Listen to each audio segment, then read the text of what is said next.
For the latest news break coming in, Rahul Gandhi has now shot off a letter to Lok Sabha Speaker, says the refusal of these basic democratic rights has led to an unprecedented situation for the first time in parliamentary history.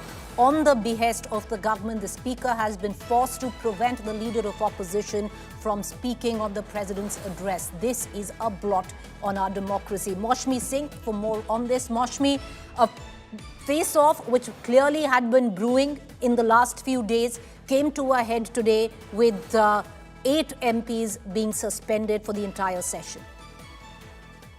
Absolutely, Preeti. And the letter, in fact, itself indicates that the Congress is in no mood to yield. Rahul Gandhi was not ready to yield in terms of all the interjections by the ministers of the Modi government. And now the battle is head on.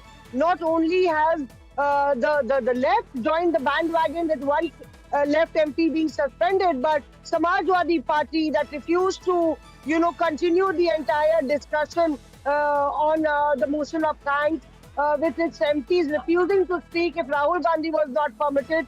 The TMC also joined that bandwagon, and thereby, it seems that the entire opposition has been consolidated in this battle of survival of who's right and who's wrong.